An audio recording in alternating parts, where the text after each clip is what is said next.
Bienvenido a nuestro video sobre las contribuciones de la biología y química en la historia de las pandemias. Mi nombre es Ana Marcela Gallego. Mi nombre es Sara Urbano. Mi nombre es Sergio García. Y yo soy Juan José Arcila.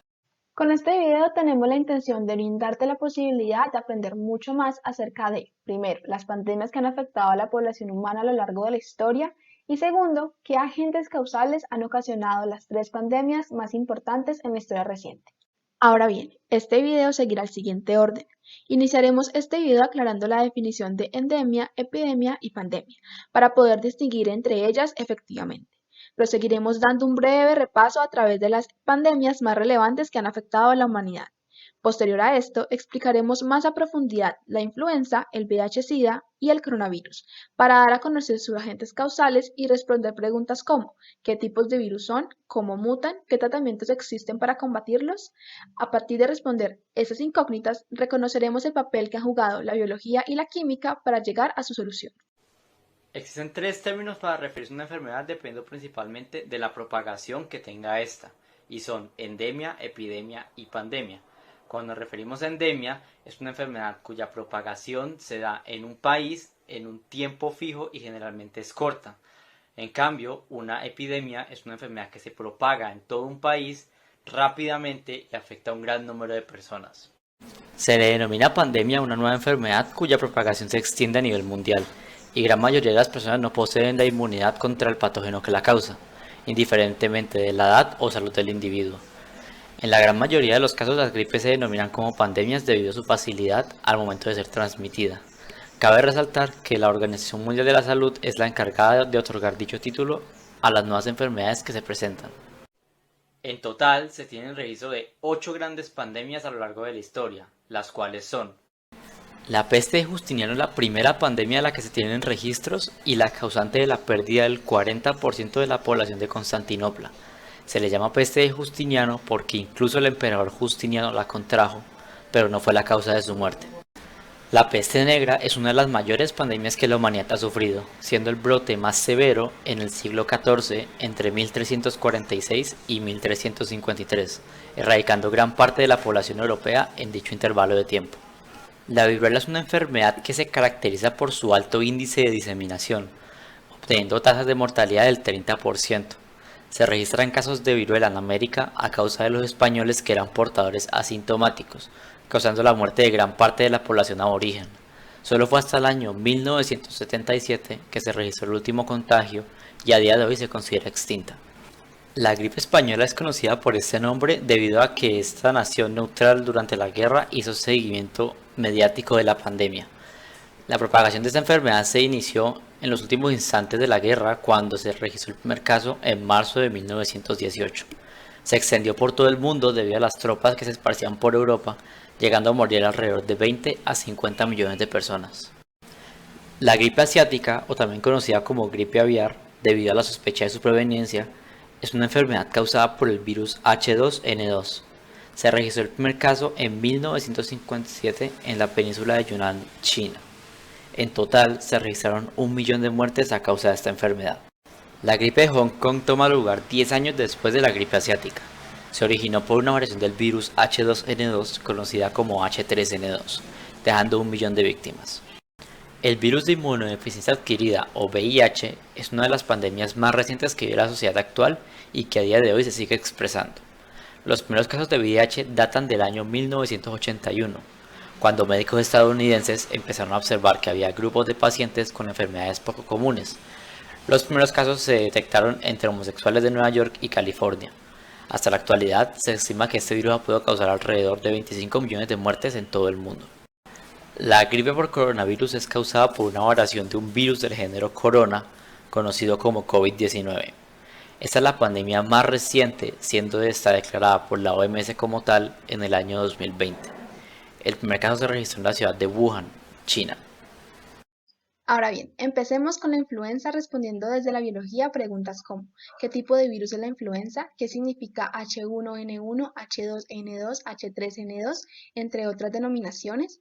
¿Cómo mutan estos virus? Y desde la química, ¿cómo se diagnostica esta enfermedad? Y finalmente, ¿cómo funciona la vacuna contra la influenza?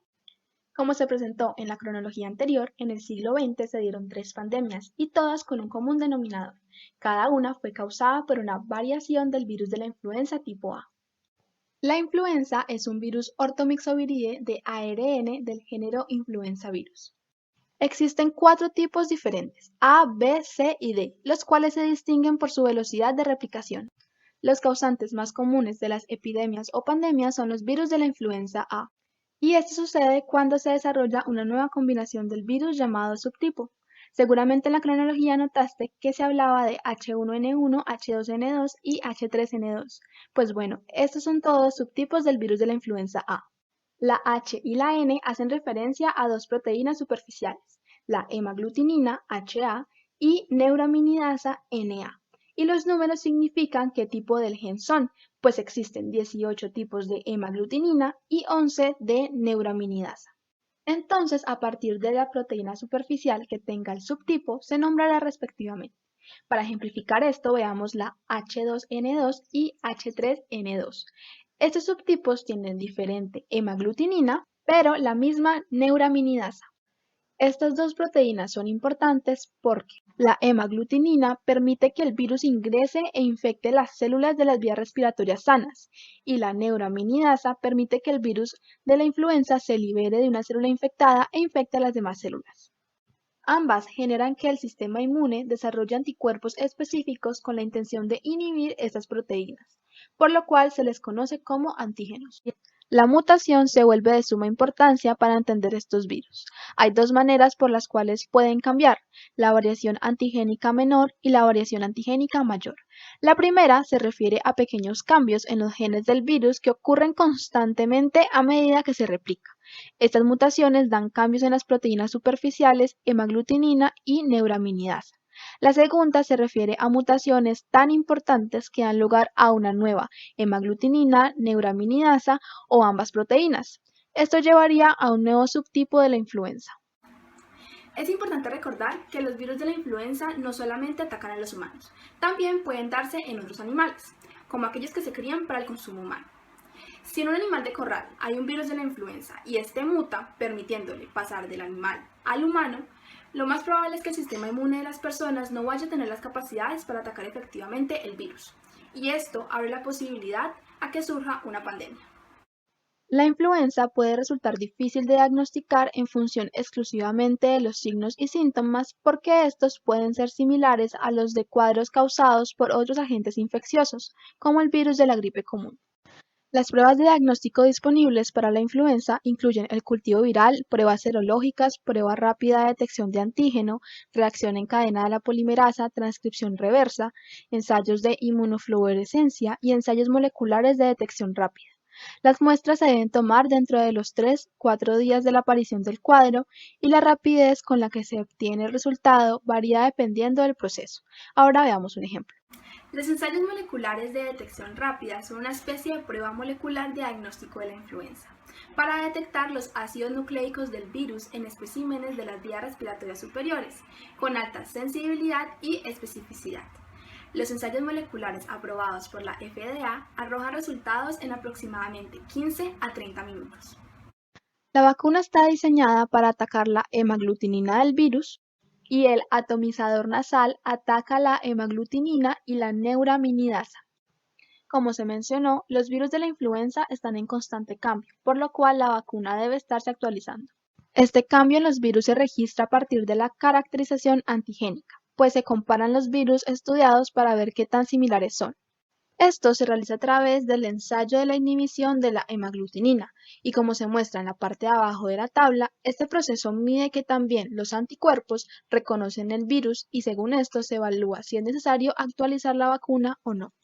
Al vacunarse, se desarrollan los anticuerpos 2 semanas después de la dosis y no se transmite la enfermedad, ya que el material utilizado es ya sea un virus debilitado por hibridación o proteínas de un virus. Las vacunas se pueden hacer a través de varios procedimientos, como a base de huevos, a base de células y recombinante contra la influenza.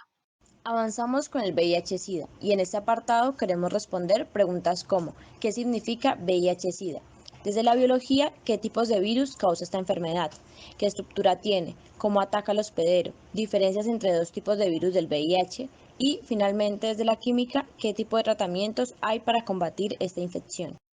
La sigla VIH significa virus de la inmunodeficiencia humana, el cual es causante de la infección del mismo nombre. La sigla SIDA significa síndrome de inmunodeficiencia adquirida. El SIDA es la fase más avanzada de la infección por VIH.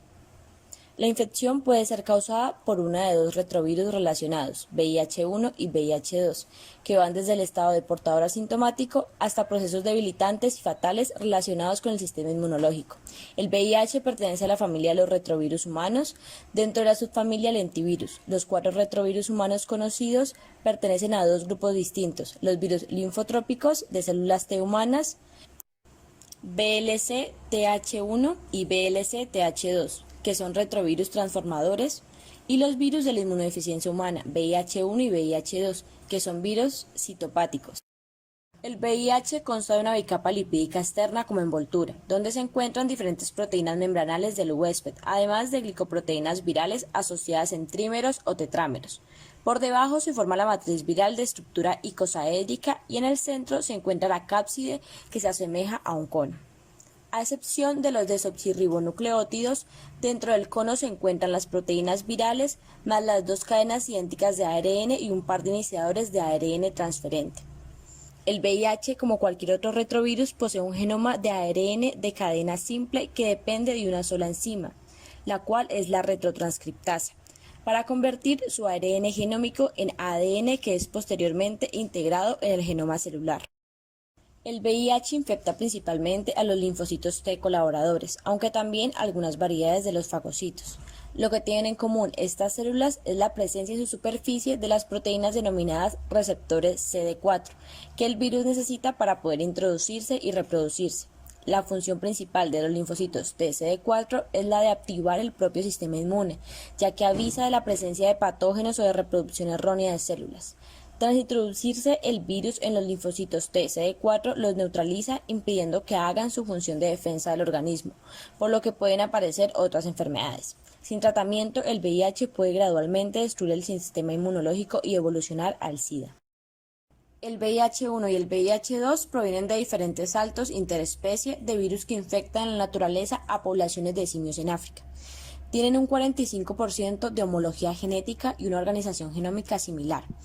El VIH-1 es el causante de la pandemia mundial de SIDA y proviene del agente que infecta en la naturaleza a una variedad de chimpancé que habita en zonas poco accesibles del sur de Camerún, mientras que el VIH-2 está muy cercano filogenéticamente al CIP-SM, virus de la inmunodeficiencia del Soti-Mangabey, una variedad de mono muy frecuente en África Occidental. Aunque también puede producir SIDA, se considera menos patogénico y menos transmisible. Este se encuentra confinado principalmente en zonas de África Occidental, aunque se han detectado algunos casos en Europa y Estados Unidos. La diferencia funcional entre los dos virus es que el VIH-2 evoluciona más lentamente y la enfermedad que origina es menos agresiva y su posibilidad de transmisión es menor, pero ambos finalmente acaban causando SIDA. Propaga solamente a través de ciertos líquidos corporales, como pueden ser sangre, semen, líquido preseminal, secreciones vaginales, secreciones rectales o leche materna. Normalmente se contrae al tener relaciones sexuales con una persona seropositiva sin utilizar preservativo. También se puede contraer por medio de agujas infectadas. También se puede transmitir de una madre a su hijo en el momento del parto o por la leche materna. Esta transmisión es llamada materno-infantil y se puede evitar si la madre utiliza los retrovirales necesarios, ya que estos llegarán al niño por medio de la placenta. Hasta el momento no se ha encontrado una vacuna o cura definitiva para el VIH, pero se ha desarrollado la terapia antirretroviral, que es la combinación de varios medicamentos antirretrovirales que se utilizan para reducir la velocidad a la que el VIH se multiplica en el organismo. Hay 6 clases de medicamentos que se utilizan para tratar el VIH: inhibidores de transcriptasa inversa no nucleócidos, inhibidores de proteasa, inhibidores de fusión, antagonista de CCR5, inhibidores de integrasa e inhibidores de transcriptasa inversa nucleosídicos.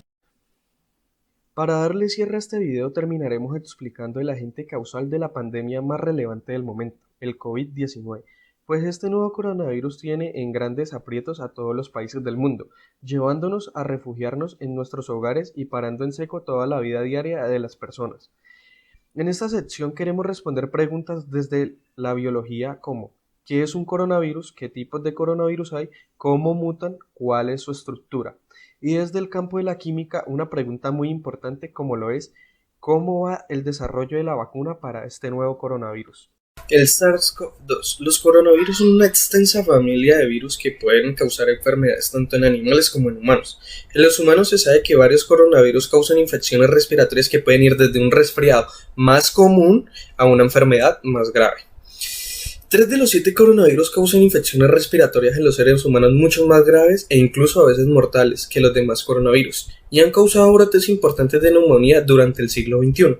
Por ejemplo, el SARS-CoV-2 es un nuevo coronavirus identificado como la causa de enfermedad COVID-19, que comenzó en Wuhan, China a fines de 2019 y se ha diseminado por todo el mundo.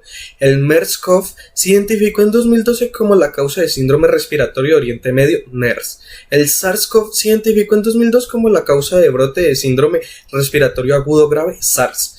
Estos coronavirus que causan infecciones respiratorias pueden ser patógenos zoonóticos que comienzan en animales infectados y se transmiten de animales a humanos.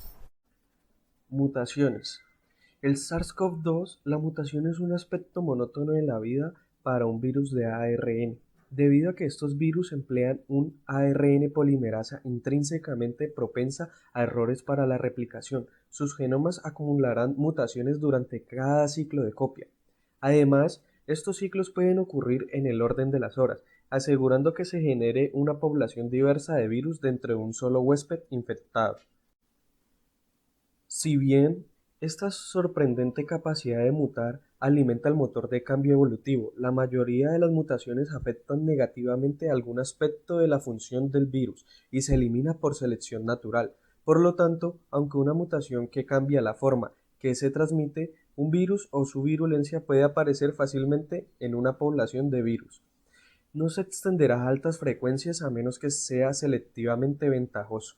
Al mismo tiempo, los rasgos epidemiológicamente relevantes, como el modo de transmisión viral y la virulencia, puede controlarse mediante múltiples genes. Como tal, es probable que estén sujetos a restricciones evolutivas que son estrictas, porque requieren múltiples mutaciones para evolucionar. Estructura. El análisis del genoma de SARS-CoV-2 en combinación con las pruebas bioquímicas y las imágenes obtenidas por microscopía electrónica permite conocer mejor sus características y estructuras.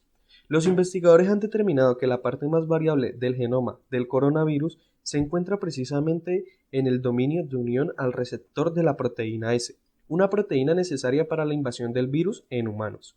Este dominio proteico tiene una afinidad especial por los receptores ACE2 de las células del hospedador. Cuando los coronavirus infectan una célula, liberan en su interior su ARN, que puede ser leído por la máquina celular para producir una larga cadena polipeptídica que es posteriormente fragmentada en péptidos funcionales para el virus. Otra característica encontrada en el genoma del SARS-CoV-2 es que esa cadena polipeptídica presenta un fragmento en que facilita la separación de los péptidos correspondientes a la proteína S. Contagio.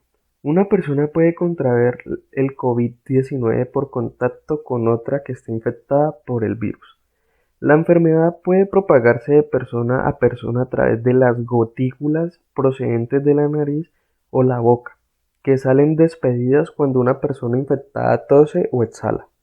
Estas gotículas caen sobre los objetos y superficies que rodean a las personas, de modo que otras personas pueden contraer el COVID-19 si tocan estos objetos o superficies y luego se tocan los ojos, la nariz o la boca.